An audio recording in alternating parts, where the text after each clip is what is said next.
Hello, this is day 43 of reading one canto of the Divine Comedy every day. We are on Purgatorio, Canto 9, which I will read from the Longfellow translation before giving some quick comments. The concubine of old Tithonus now gleamed white upon the eastern balcony, forth from the arms of her sweet paramour. With gems her forehead all relucent was, set in the shape of that cold animal which with its tail doth smite amain the nations. And of the steps with which she mounts, the knight had taken two in that place where we were, and now the third was bending down its wings. When I, who something had of Adam in me, vanquished by sleep upon the grass reclined, there were all five of us already sat. Just at the hour when her sad lay begins, the little swallow, near unto the morning, perchance in memory of her former woes, and when the mind of man a wanderer more from the flesh, and less by thought imprisoned, almost prophetic in its visions is, it dreams, it seems to me, I saw suspended an eagle in the sky, with plumes of gold, with wings wide open, and intent to stoop. And this, it seemed to me, was where had been by Ganymede his kith and kin abandoned, when to the high consistory he was rapt. I thought within myself, perchance he strikes from habit only here, and from elsewhere disdains to bear up any in his feet. Then, wheeling somewhat more, it seemed to me, terrible as the lightning, he descended, and snatched me upward even to the fire. Therein it seemed that he and I were burning, and the imagined fire did scorch me so, that of necessity my sleep was broken.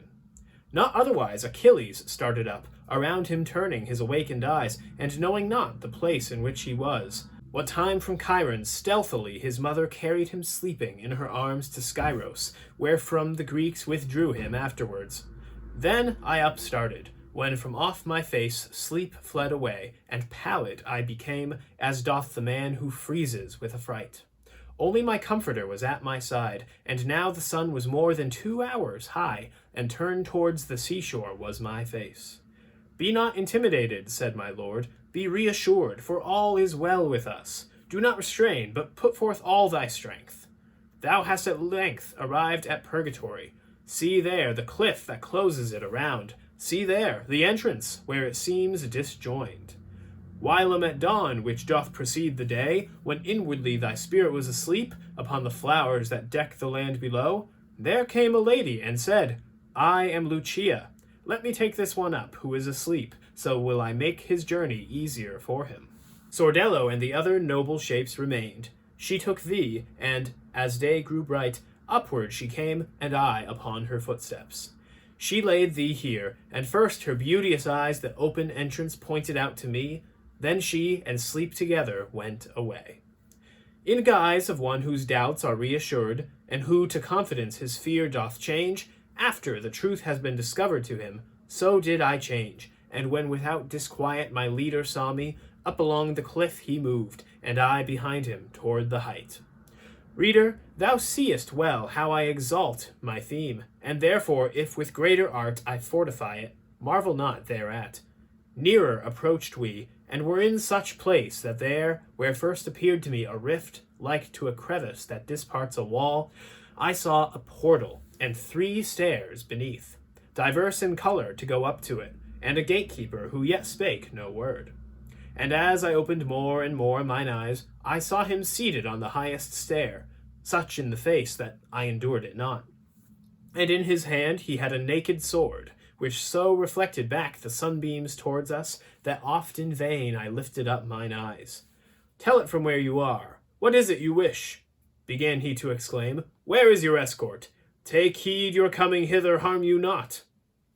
A lady of heaven with these things conversant, my master answered him, but even now said to us, Thither go, there is the portal.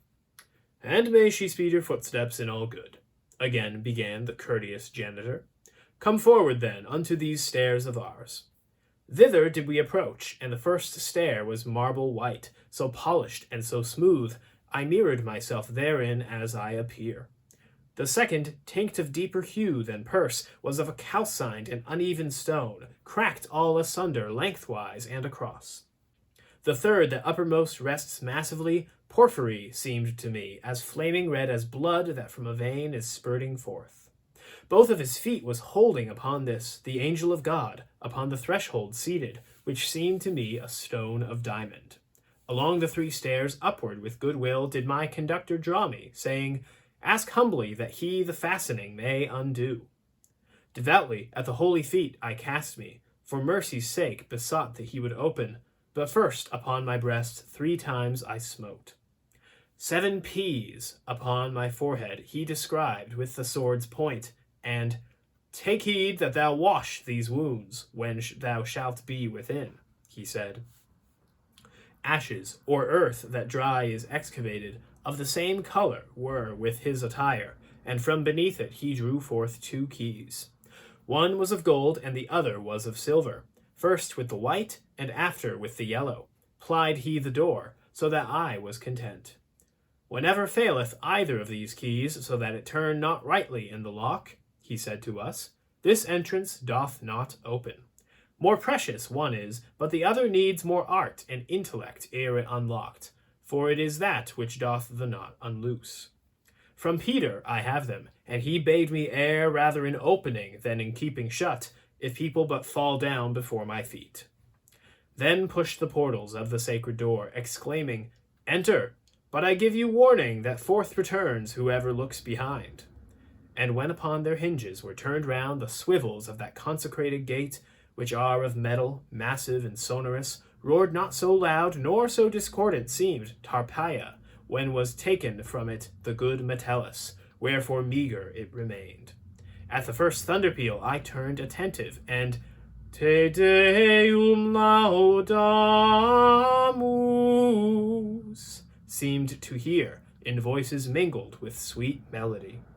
Exactly such an image rendered me that which I heard, as we are wont to catch, when people singing with the organ stand, for now we hear and now hear not the words.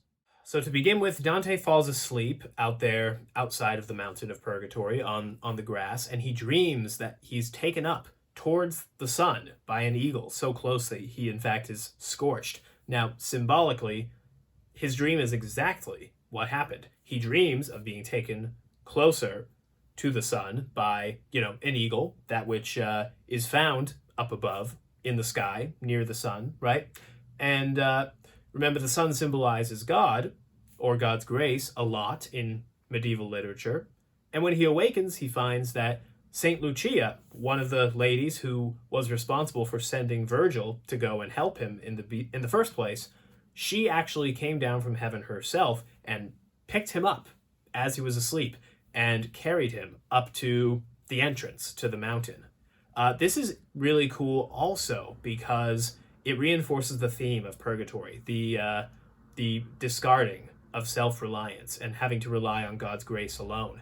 Virgil and the pilgrim could not figure out a way to climb up the slopes themselves the day before, but now heaven sends help anyway and carries them up. So that's pretty cool too. There's 3 steps in front of the angel who's guarding the door into purgatory, and Dante describes how each one is a different color. Now, there's a few different things that this could mean. Mark Musa points out that it's the 3 different stages of repentance. The first one, which is white and mirror-like, stands for self-examination. The second, black rough step, stands for sorrow for sin or contrition. And the third, flaming red step, signifies satisfaction of the sinner's debt, or penance, that is. But it can also be taken in a different way. And it kind of gives me an opportunity to talk about another common convention in medieval thought that Dante is the poster child for, which is the 3 stages of the spiritual life. If you look at, if you read the theology of Saint Bonaventure or look into Saint Anselm, you'll see this a lot. The 3 stages of the spiritual life were taken to be, back then, first, purgation, second, illumination, and third, perfection. And Dante's the poster child for this because his entire work is proliferated with these 3 steps and the number 3 in general. Why? Well, because 3, it has to do with the Trinity, of course, but he's so imprinted that number upon his work that you can't ignore it. His giant poem, the Divine Comedy, is divided into three parts: Inferno, Purgatorio, Paradiso. Each one of them is 33 cantos long, with one at the beginning of Inferno to count as kind of a prologue, an intro. And then after that, the poem is broken up into sections. No, what do you call them? Stanzas of 3 lines. And within those 3 lines, at least in the original Italian, there's 3 strong syllables as you go. It's a unique style that's called the terza rima. And there's also something going on with the rhyme scheme that somewhat has to do with the threeness of it as well. But I don't know that enough to talk further on it. But anyways, these 3 stages of the spiritual life. First, purgation, where you're purged from sin. Second, illumination, where you grow in closeness with God, being, not quite united, perfection in heaven, not quite saintly, and yet you're out of the muck. You're out of your sins. You're improving slowly, growing in wisdom, both in the virtues, the cardinal virtues, as well as the theological ones. But it's a process. And then third, perfection, which is, ultimate union with God. And yeah, you can definitely see that in the 3 divisions of the Divine Comedy too. Purgation definitely happens in hell, in purgatory too, obviously, but we also can see some illumination here as well. And then in Paradiso, of course, it's going to be lots of perfections going on. There's not going to be anything imperfect there. Let's put it that way. Next, the 7 P's. The angel traces the 7 of the letter P on Dante's forehead. I've wondered if you can even fit 7 letter P's on somebody's forehead. You'd have to draw them pretty small. What's that about? So the P stands for the Latin word peccata or peccatum, which means sin. And those stand for the 7 deadly sins, which that's how purgatory is organized. It has 7 terraces that are each smaller. Each one's smaller than the one under it that are ascending.